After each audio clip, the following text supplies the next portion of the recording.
times, sacrifice to him. We want to more. I mean,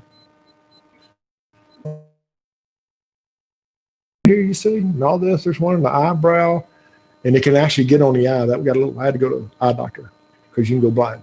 And I've got this one, I've got some back up in here. In every place there's one of those shockwaves.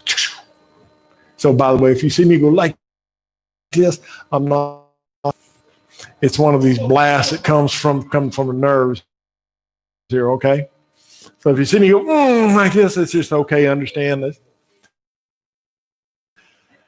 I'm still dealing with that part. And she had, yeah, what you think? Shirley had to take care of me. They had me on all kinds of different medicines, all this stuff, taking them in 4 hours, 5 hours, 6 hours. I mean, there's no way I'm going to get all that stuff down. So, I mean, she does such a marvelous job, and she took care of me.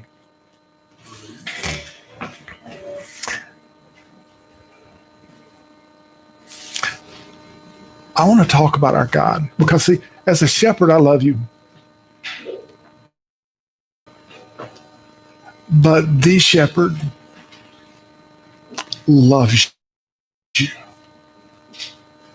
The shepherd, he wants good things for you. And he hates the things in your life that are only there to destroy you. And that can be, that can be so many different things. That can be finance. That can be money.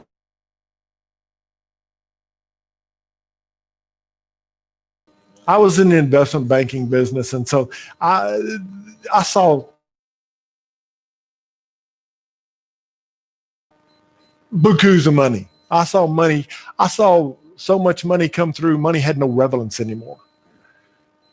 And I saw people, there were people that would come in and they would come to work in 6 months like somebody better. Come on. It can be money. It can be. And God hates it. With you. I've shared a little more about it. I said, God, what's your... It's that personal. It's that personal.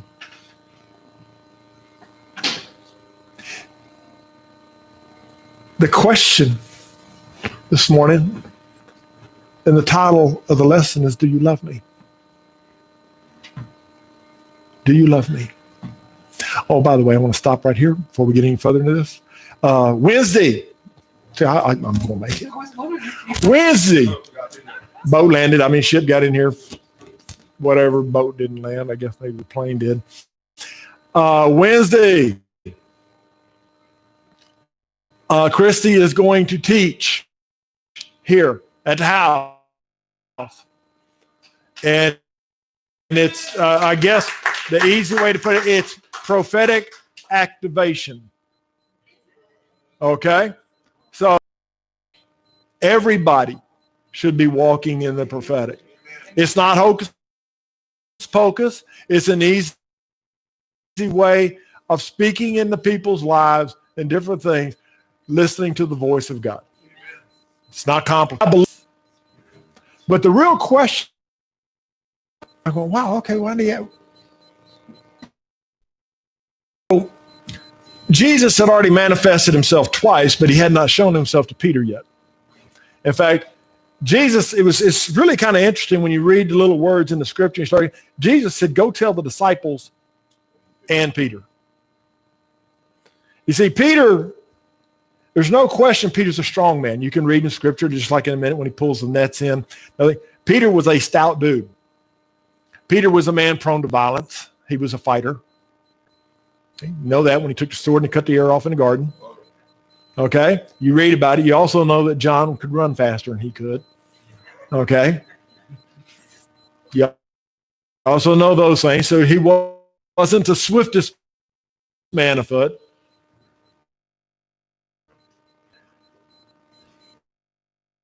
And Peter the very core of Peter, because I've been ever since David Hogan was here. I don't know what to do with it. But anyway, so Peter, he's got to be anxious over this. Watch Jesus going to. Peter's heading to the shore. And in verse 8, but the other disciples came in the little boat, for they were not far from land, only about 100 yards, and they were dragging a net full of fish. When they got to the land, they saw charcoal fire already laid, and fish placed on it, and bread. Jesus said to them, bring some of the fish which you have caught. Simon Peter went up, drew the net to land full of large fish, 153. And although there were so many, the net was not torn. I'm surprised we don't have some type of 153 ministry. I mean, man is so good about grabbing a hold of these numbers. But we don't, not that I know of yet. Ministry 150. How many fish were in the net?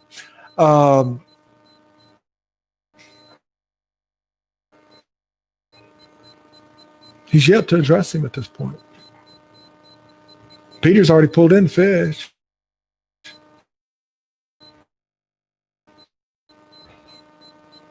And then Jesus tells them to come have breakfast. He said to them, come and have breakfast. None of the disciples ventured to question him and say, Peter,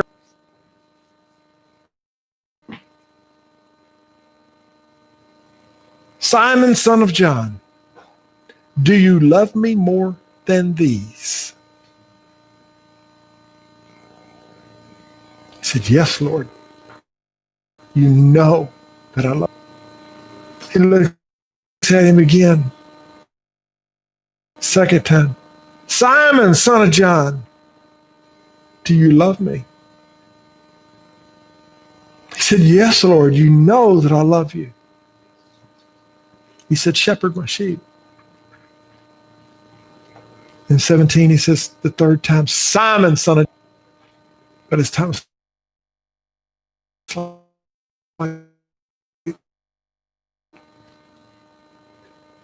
you know I love you. You know, I've messed up, I understand, but you know that I love you. You know that my heart is for you. You know that I love you. He said, tend my sheep. Goes on, he gives him a hint of what it's going to cost him. Shows him that he will be crucified later as Christ was. The question today,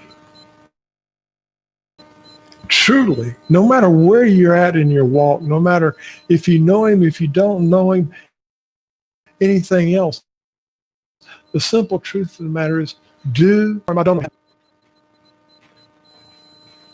But the question you ask yourself is easy. You say, do I love him more than, is my passion for Christ more than my desire for ministry? Is my passion for Christ more than my desire for ministry? Is my passion for Christ more than a desire for a spouse? Is the passion for Christ more than my love for my spouse? Is my passion for Christ more than my desire for success? Is my passion, is my love for him more than, and you can fill in the blank?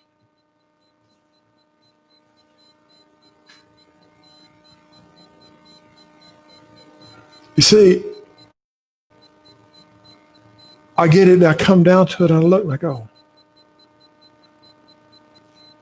more to the world.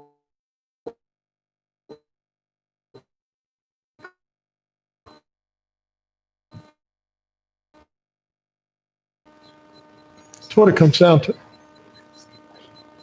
It's not complicated, it's not difficult here. We can say, well, I believe in Jesus. That's real good. But I'm asking you another question. My question is, do you love Jesus? Do you have I'm his favorite, he told me. We all are. It's from that football game tonight. Do you love him? That's all he's asking. He's just asking. Do you love me? And if you don't, it's because you're not spending time with him.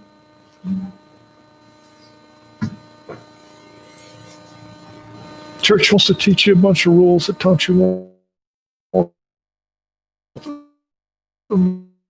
want you to teach. Don't do this, don't do that.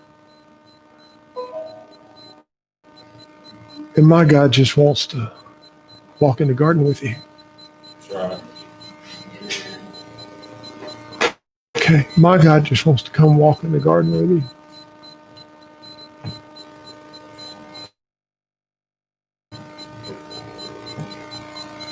It's not complicated. Oh, I just don't want to know if I can give this up.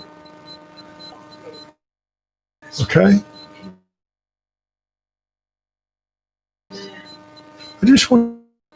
I'm not asking you to try not to do anything. I'm asking you to get to know my Jesus. Okay? I'm asking you to get to know my Jesus. And let Jesus do what Jesus does. Shirley's back. I got to watch what I say now. I just want you to meet my Jesus. Because see, the God that I serve is madly in love with you.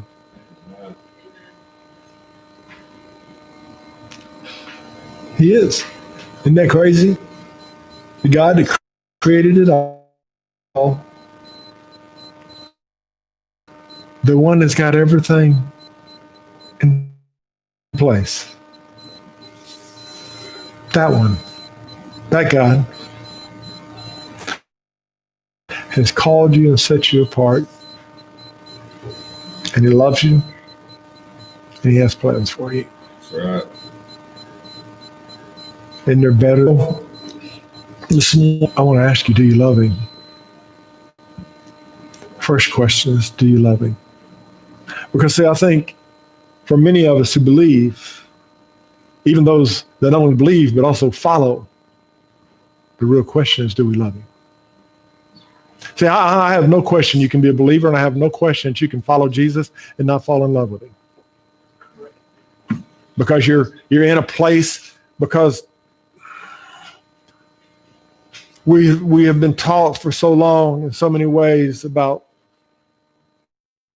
rules. You know, our following and our fellowship with Jesus has been about what not to do, or working our way to work good enough to be what he wants us to be.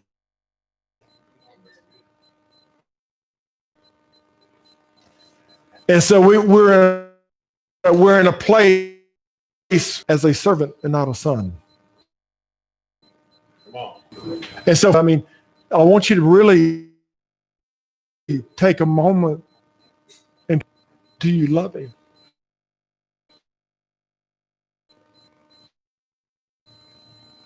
And then the next is that if you don't know him, today's the day. Because see, Right. some of you may think that you came here to pray for Nathan today. Actually, Nathan had you come here so he could pray for you. Serious. Okay? Because see, he's still somewhat cognitive and got some thought process going on. And I'm telling you, there is no question in my mind that you are here because Nathan wanted you here so that he could pray for you so that you could meet the Jesus that he knows.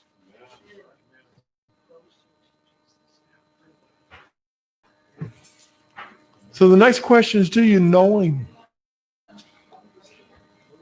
And if you don't know him, this is a day. It's not complicated. It's not difficult. It is a choice. I choose to know him. He has given me the faith. It's not my faith. All I need, according to the word, all I need is the faith to believe that Jesus came in the flesh, born of the Virgin Mary, came in the flesh, died on the cross, resurrected, then you can. The lake of fire is their eternal judgment. I will tell you today, if Nathan passes today, all he does is pass. He never faces death. He literally just sheds a coat and he walks into a brand new life. Anybody that does not know Christ, when they shed that coat, they walk into eternal death.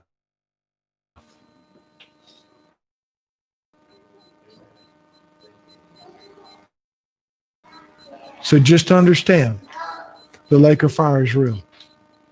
It's not his desire for anyone.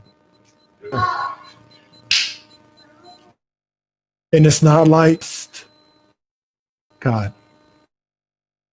Okay, because justice for me is the lake of fire.